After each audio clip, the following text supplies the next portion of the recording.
Their submissions on the bill. Thank you.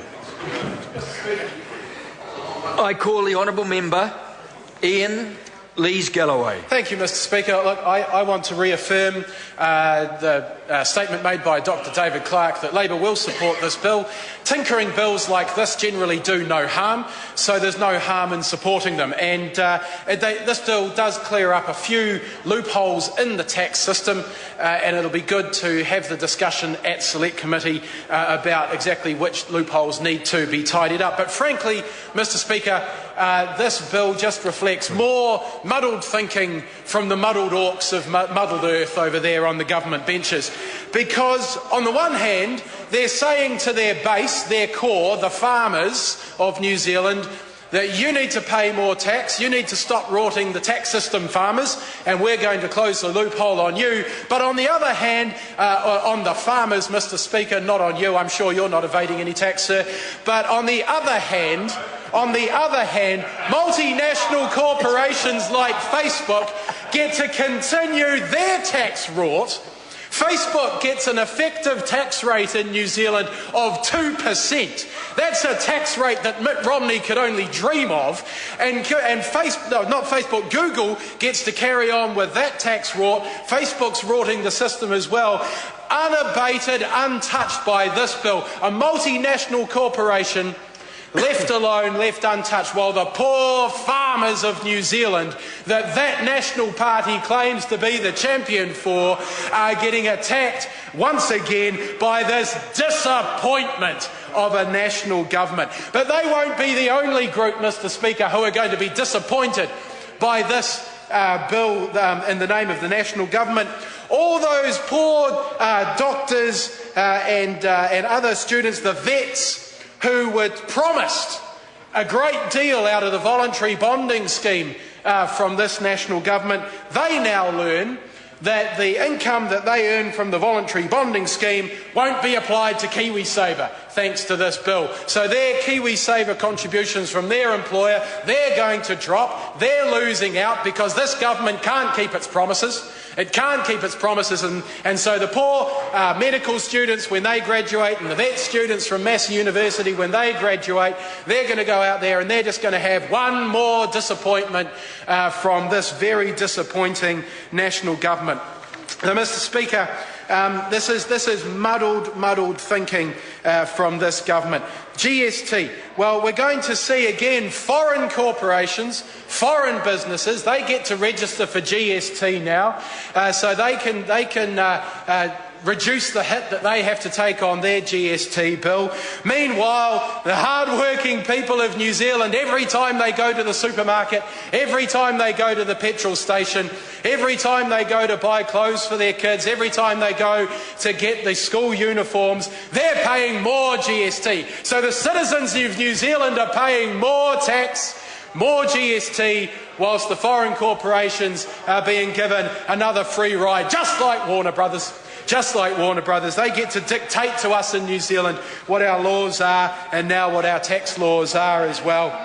So, Mr Speaker, I think that sums up, this bill really sums up the way this government thinks. Now, it is good to see some loopholes being closed on some major assets. Holiday homes, I don't know if this impacts holiday homes in Hawaii or not, probably not, because this Prime Minister likes to make sure that any additional tax changes don't affect him personally, but that'd be interesting to know. Boats and aircraft, as we know. I wonder whether in order to register your aircraft for this taxation you have to remember whether or not it exists. And even if you sign a document saying that you have one of these aircraft, whether signing it actually matters anymore. Because we know with John Banks, he couldn't remember the helicopter ride, and when he signed his election return, that didn't mean anything because he hadn't read it and his signature wasn't worth anything. So I'd like to know what the criteria will be around those assets such as aircraft and holiday homes. But of course, what this doesn't do is have a real change in the tax base that would be a real opportunity to make sure everybody's paying their fair share and to have a growth-focused tax regime, because there's no mention of a capital gains tax in this legislation, because of course that actually would be too bold for this government. That would be too much about economic growth for this government. That might actually show some signs of a plan, which is the last thing that we're going to see from this government. More muddled thinking, Mr. Speaker, from the poor muddled orcs across the other side there. So, of course, no sign of research and development tax credits that might grow our productive sector. No, they're missing from this bill. Nothing about monetary policy. Nothing about dealing with our fluctuating exchange rate that makes it so difficult for our exporters to actually budget and plan ahead, because this government doesn't think or know about planning, so that's not an issue for them. Certainly nothing as bold as a plan to build 100,000 new homes that would actually get our economy moving again and make sure that there's affordable housing for people. No, sir, none of that. This bill symbolises a continuation of what we saw at Budget Day with the paperboy tax. It's petty penny pinching to make up for the unaffordable and ill-conceived tax cuts, income tax cuts that the government brought in a couple of years ago. They're desperately short of revenue, and now they're hunting around, looking under the couch to see if there's any coins there, tipping the paper boys up, shaking their pockets out. And, it's good to see that they're even going to try and tip Kim.com up. Good luck with that, and shake his pockets out as well. But this just signifies what poor, muddled thinking was behind the income tax cuts that this government gave to the rich, and, of course, offset by increasing the GST on the poorest New Zealanders.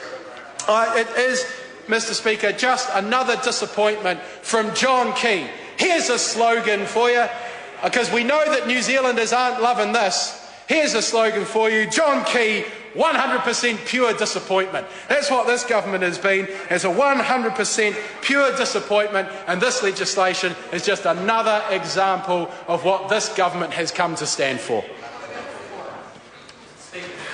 I call the honourable